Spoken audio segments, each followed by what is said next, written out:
چند سال پہلے تک اسلام کے راستے میں مصائب اور مشکلات کے پہاڑ حائل تھے، لیکن اب رسول اللہ صلی اللہ علیہ وسلم کے اعجاز، اخلاق اور تدبر سے اور مسلمانوں کے اخلاص، ایثار اور کوششوں سے وہ ایک ایک کر کے دور ہو گئے۔ اب اسلام کی ترقی کی راہ میں بس دو ہی رکاوٹیں رہ گئی تھیں، ایک مکہ کے مشرک، دوسرے خیبر کے یہودی۔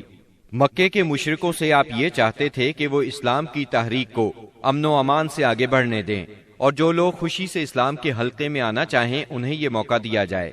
مکہ معظمہ میں غریب اور کمزور مسلمان عورتوں، بچوں اور بے بس مسلمان مردوں کو جو نظر بند کر رکھا ہے انہیں مدینہ منورہ آنے دیا جائے۔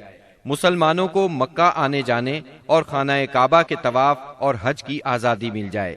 دوسری طرف رسول اللہ صلی اللہ علیہ وسلم خیبر کے یہود سے صرف یہ چاہتے تھے کہ وہ اسلام کی طاقت کو تسلیم کر لیں۔ یہ دونوں رکاوٹیں اس سال کے دوران صلح حدیبیہ اور یہود کے مکمل خاتمے سے دور ہو گئیں۔ مہاجرین کو مکہ معظمہ چھوڑے قریباً 6 سال بیت چکے تھے۔ کچھ لوگ کعبے کی زیارت کو بہت ترس رہے تھے اور کچھ اپنے رشتہ داروں سے ملنے کے لیے بے چین تھے۔ دونوں جذبے فطری تھے۔ ہجرت کے مقدس فریضے نے اس فطری جذبے کو دبا دیا تھا۔ ہجرت کے 6 سال مدینہ منورہ میں رسول اللہ صلی اللہ علیہ وسلم کو خواب دکھلایا گیا کہ آپ اور آپ کے صحابہ امن کے ساتھ مسجد حرام میں داخل ہوئے۔ آپ نے خانہ کعبہ کی کنجی لی اور صحابہ کرام سمیت بیت اللہ کا طواف اور عمرہ کیا۔ پھر کچھ لوگوں نے سروں کو منڈوایا اور کچھ نے قصر کروایا۔ آپ نے صحابہ کرام رضی اللہ عنہم کو اس خواب کی اطلاع دی اور یہ بتلایا کہ آپ عمرہ ادا فرمائیں گے، لہٰذا صحابہ کرام بھی سفر کے لیے تیار ہو گئے۔ آپ نے مدینہ کے گرد و پیش کی آبادیوں میں بھی روانگی کا اعلان فرما دیا، لیکن انہوں نے چلنے میں دیر کر دی۔ رسول اللہ صلی اللہ علیہ وسلم پیر کے روز یکم ذی قعد 6 ہجری کو 1400 مہاجرین و انصار کے ساتھ مدینہ منورہ سے روانہ ہوئے اور اپنے ساتھ قربانی کے جانور بھی لیے تاکہ لوگ جان لیں کہ آپ جنگ کے لیے نہیں عمرے کے لیے جا رہے ہیں۔ ذوالحلیفہ پہنچ کر جانوروں کو قلادے پہنائے گئے، ان کی کوہانے چیر کر نشان بنایا اور عمرے کا احرام باندھا۔ نبی صلی اللہ علیہ وسلم نے سفر جاری رکھا۔ عسفان پہنچے تو آپ کو اطلاع دی گئی کہ قریش مسلمانوں کو بیت اللہ سے روکنے اور جنگ کرنے کا تہیہ کیے بیٹھے ہیں۔ انہوں نے ذی طوا میں پڑاؤ ڈال رکھا ہے اور خالد بن ولید کو 200 سواروں کے ساتھ عسفان کے قریب قراء الغمیم بھیج دیا ہے تاکہ وہ مکہ آنے والا راستہ بند رکھیں۔ نیز اپنی مدد کے لیے حلیف قبائل کو بھی جمع کر لیا ہے۔ اس پر رسول اللہ صلی اللہ علیہ وسلم نے صحابہ کرام سے مشورہ کیا کہ کیا کریں۔ یہ حلیف قبائل جو جمع ہوئے ہیں ان کے گھروں پر ہلہ بول دیں یا سیدھے بیت اللہ کا قصد کریں، اور جو روکے اس سے لڑیں۔ سیدنا ابو بکر صدیق رضی اللہ عنہ نے کہا، ہم عمرہ کرنے آئے ہیں، لڑنے نہیں، لہٰذا جو ہمارے اور بیت اللہ کے درمیان رکاوٹ بنے گا ہم اس سے لڑیں گے۔ رسول اللہ صلی اللہ علیہ وسلم نے اس رائے کو پسند فرمایا۔ ادھر خالد بن ولید نے ظہر کی نماز میں مسلمانوں کو رکوع اور سجدہ کرتے دیکھا تو کہا، یہ لوگ غافل تھے، ہم نے حملہ کیا ہوتا تو انہیں مار لیا ہوتا۔ پھر انہوں نے طے کیا کہ عصر کی نماز کے دوران حملہ کریں گے، لیکن اللہ نے ظہر اور عصر کے درمیان صلاۃ خوف یعنی حالت جنگ میں نماز کا حکم نازل فرمایا۔ اس حکم میں وضاحت کی گئی کہ اس حالت میں مسلمان نماز کس طرح ادا کریں۔ اس طرح خالد بن ولید کے ہاتھ سے یہ موقع بھی جاتا رہا۔ پھر رسول اللہ صلی اللہ علیہ وسلم نے اس راستے کو چھوڑ کر ایک دوسرا راستہ اختیار کیا اور مکے سے نیچے داہنے ہاتھ چل کر سنیۃ المرار پہنچ گئے، جہاں سے حدیبیہ میں اترتے ہیں۔ وہاں پہنچے تو آپ کی اونٹنی بیٹھ گئی۔ لوگوں نے اسے اٹھانے کی کوشش کی تو بھی نہ اٹھی۔ اب لوگوں نے کہا، قصوا اڑ گئی ہے۔ اس پر آپ نے فرمایا، قصوا اڑی نہیں اور نہ یہ اس کی عادت ہے، بلکہ اسے اس ہستی نے روک رکھا ہے جس نے ہاتھی کو روک دیا تھا۔ پھر آپ نے فرمایا، اللہ کی قسم، یہ لوگ مجھ سے کسی بھی ایسے معاملے کا مطالبہ نہیں کریں گے جس میں اللہ کی حرمتوں کی تعظیم کر رہے ہوں۔ مگر میں اسے ضرور تسلیم کر لوں گا۔ اس کے بعد آپ نے اونٹنی کو ڈانٹا تو وہ اچھل کر کھڑی ہو گئی۔ پھر آپ نے آگے بڑھ کر حدیبیہ میں پڑاؤ ڈالا۔ اس کے بعد بدیل بن ورقہ خزائی خزاعہ کی ایک جماعت کے ساتھ آیا۔ یہ لوگ رسول اللہ صلی اللہ علیہ وسلم کے خیر خواہ تھے۔ اس نے بتایا کہ قریش آپ سے جنگ کرنے اور آپ کو بیت اللہ سے روکنے کا تہیہ کیے بیٹھے ہیں۔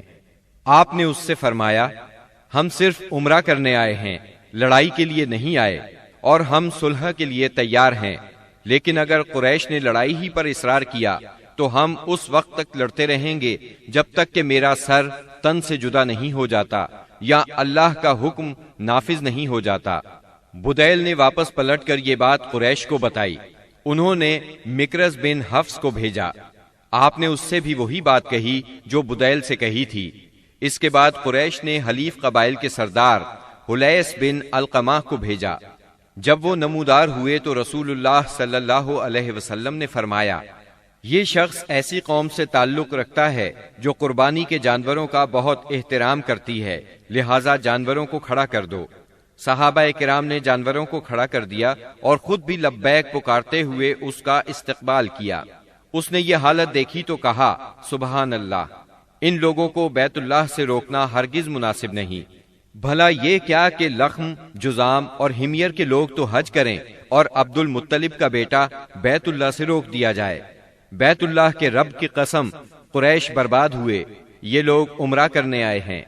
قریش نے یہ بات سنی تو کہا، بیٹھ جاؤ، تم اعرابی ہو، تمہیں چال بازیوں کا علم نہیں۔ اس کے بعد قریش نے عروہ بن مسعود ثقفی کو بھیجا۔ اس نے آ کر بات کی۔ رسول اللہ صلی اللہ علیہ وسلم نے اس سے بھی وہی کہا جو بدیل سے کہا تھا۔ اس نے دربار نبوت کی کیفیت دیکھی تو دنگ رہ گیا۔ اس نے مکہ واپس جا کر کہا، میں نے قیصر و کسریٰ کے دربار دیکھے ہیں، مگر جیسے جانثار محمد بن عبداللہ کو ملے ہیں ان کی کوئی مثال نہیں۔ ان کے نبی جب وضو کرتے ہیں تو یہ لوگ وضو کا پانی زمین پر نہیں گرنے دیتے۔ اب رسول اللہ صلی اللہ علیہ وسلم نے طے کیا کہ قریش کے پاس ایک سفیر بھیجیں جو انہیں یقین دلائے کہ آپ عمرہ ہی کے لیے آئے ہیں۔ چنانچہ آپ نے سیدنا عثمان بن عفان رضی اللہ عنہ کو روانہ فرمایا اور انہیں یہ حکم بھی دیا کہ وہ مکہ کے کمزور مومن مردوں اور عورتوں کے پاس جا کر انہیں قریب ہی فتح کی بشارت سنائیں اور یہ بتلا دیں کہ اللہ تعالی اپنے دین کو مکہ میں ظاہر اور غالب کرنے والا ہے، یہاں تک کہ کسی کو ایمان چھپانے کی ضرورت نہیں ہوگی۔ سیدنا عثمان رضی اللہ عنہ ابان بن سعید اموی کی پناہ میں مکہ معظمہ کے اندر داخل ہوئے اور پیغام پہنچایا۔ قریش نے سیدنا عثمان کو پیشکش کی کہ بیت اللہ کا طواف کر لیں۔ اس پر سیدنا عثمان رضی اللہ عنہ نے فرمایا، یہ کیسے ممکن ہے کہ رسول اللہ صلی اللہ علیہ وسلم کو تو بیت اللہ سے روک دیا جائے اور عثمان طواف کرے۔ پھر انہوں نے سیدنا عثمان رضی اللہ عنہ کو روک لیا۔ غالباً وہ چاہتے تھے کہ آپس میں مشورہ کر لیں، پھر جواب سمیت انہیں رخصت کریں، لیکن ان کے واپس پہنچنے میں دیر ہوئی تو مسلمانوں میں یہ افواہ پھیل گئی کہ انہیں قتل کر دیا گیا ہے۔ چونکہ قاصد کے قتل کا مطلب اعلان جنگ ہے، اس لیے رسول اللہ صلی اللہ علیہ وسلم نے فرمایا، ہم اس جگہ سے ٹل نہیں سکتے یہاں تک کہ ان لوگوں سے مارکہ آرائی نہ کر لیں۔ پھر آپ نے ایک درخت کے نیچے 1400 صحابہ کرام سے بیعت لی۔ صحابہ نے بڑی گرمجوشی کے ساتھ موت پر اور میدان سے نہ بھاگنے پر بیعت کی۔ اس موقع پر رسول اللہ صلی اللہ علیہ وسلم نے اپنا ایک ہاتھ دوسرے ہاتھ سے پکڑ کر فرمایا، یہ عثمان کا ہاتھ ہے۔ لیکن جب بیعت مکمل ہو چکی تو سیدنا عثمان رضی اللہ عنہ بھی آ گئے۔ اللہ نے اس بیعت کی فضیلت میں سورۃ الفتح کی آیت 18 نازل فرمائی۔ لقد رضي الله عن المؤمنين إذ يبايعونك تحت الشجرة یقیناً اللہ مومنین سے راضی ہوا جب وہ آپ سے درخت کے نیچے بیعت کر رہے تھے، اور یہیں سے اس کا نام بیعت رضوان مشہور ہوا۔ قریش نے اس بیعت کا حال سنا تو ان پر بڑا زبردست روب طاری ہوا اور انہوں نے صلح کرنے کے لیے سہیل بن عمرو کو بھیجا۔ سہیل بن عمرو نے لمبی گفتگو کی۔ آخر کار یہ شرائط طے ہوئیں۔ نمبر 1، رسول اللہ صلی اللہ علیہ وسلم اس سال مکے میں داخل ہوئے بغیر لوٹ جائیں گے، اگلے سال مکے آئیں گے اور 3 روز قیام کریں گے۔ ان کے ساتھ کوئی ہتھیار نہیں ہوگا، صرف تلواریں ہوں گی، وہ بھی میان کے اندر۔ نمبر 2، فریقین میں 10 سال کے لیے جنگ بند رہے گی۔ نمبر 3، جو شخص محمد صلی اللہ علیہ وسلم کے عہد میں داخل ہونا چاہے داخل ہو سکتا ہے، اور جو قریش کے عہد میں داخل ہونا چاہے داخل ہو سکتا ہے۔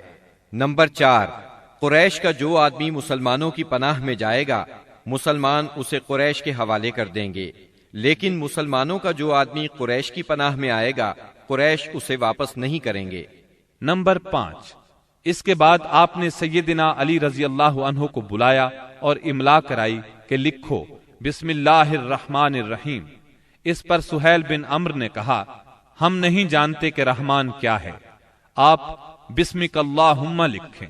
رسول اللہ صلی اللہ علیہ وسلم نے انہیں یہی لکھنے کا حکم فرمایا۔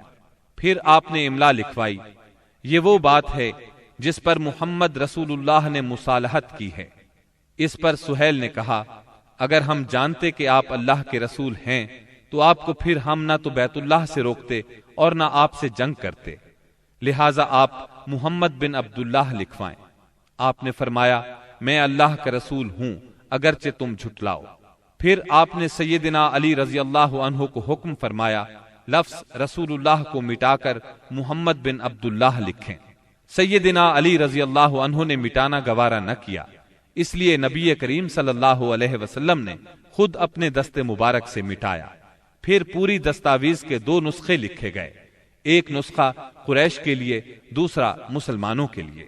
صلح نامہ حدیبیہ کی شرائط ظاہر میں بہت سخت تھیں، اسی لیے بعض پرجوش مسلمانوں کو ان کے ماننے میں تأمل ہو رہا تھا، لیکن جب خود رسول اللہ صلی اللہ علیہ وسلم ان کو مان چکے تو پھر انکار کی جرت کون کرتا؟ اور پھر چند ہی دنوں بعد معلوم ہو گیا کہ یہ شرائط اسلام کے حق میں بے حد فائدہ مند تھی۔ ابھی صلح نامہ لکھا جا رہا تھا کہ قریش کے نمائندے سہیل بن عمرو کے صاحبزادے ابو جندل بیڑیاں گھسیٹتے آ پہنچے۔ سہیل نے ان کی واپسی کا مطالبہ کر دیا۔ نبی کریم صلی اللہ علیہ وسلم نے فرمایا ابھی تو تحریر مکمل بھی نہیں ہوئی۔ اس پر سہیل نے کہا تب میں آپ سے صلح ہی نہیں کرتا۔ آپ نے فرمایا اچھا تم اسے میری خاطر چھوڑ دو۔ اس نے کہا یہ بھی نہیں ہو سکتا۔ پھر سہیل نے ابو جندل کو مارا۔ ابو جندل نے چیخ کر کہا مسلمانوں کیا میں مشرکین کی طرف واپس کیا جاؤں گا کہ وہ مجھے میرے دین سے فتنے میں ڈالیں؟ اس پر اللہ کے رسول صلی اللہ علیہ وسلم نے فرمایا صبر کرو اور ثواب کا باعث سمجھو، اللہ تمہارے لیے اور تمہارے علاوہ جو دوسرے کمزور مسلمان ہیں ان سب کے لیے کشادگی اور پناہ کی جگہ بنائے گا۔ ہم نے مشرکین سے صلح کر لی ہے اور ہم نے ان کو اور انہوں نے ہم کو اس پر اللہ کا عہد دے رکھا ہے، اس لیے ہم بدعہدی نہیں کر سکتے۔ اس صلح کا اثر اسلامی دعوت کی رفتار پر بہت اچھا ہوا۔ عام عرب سے ملنے اور انہیں اللہ کی دعوت دینے کا موقع مسلمانوں کے ہاتھ لگا، چنانچہ لوگ بکثرت اسلام میں داخل ہوئے اور صرف 2 سال میں مسلمانوں کی تعداد اتنی ہو گئی کہ 19 برسوں میں نہیں ہوئی تھی۔ اکابرین قریش جو کہ قریش کا نچوڑ تھے یعنی عمرو بن عاص، خالد بن ولید اور عثمان بن طلحہ جیسے حضرات اپنی رغبت اور مرضی سے مسلمان ہونے کے لیے خدمت نبوی میں حاضر ہوئے، اسلام پر بیعت کی اور اس کے راستے میں جان، مال، صلاحیت، طاقت اور اپنا سب کچھ قربان کرنے کا معاہدہ کیا۔ تب آپ نے فرمایا مکہ نے اپنے جگر گوشوں کو ہمارے حوالے کر دیا۔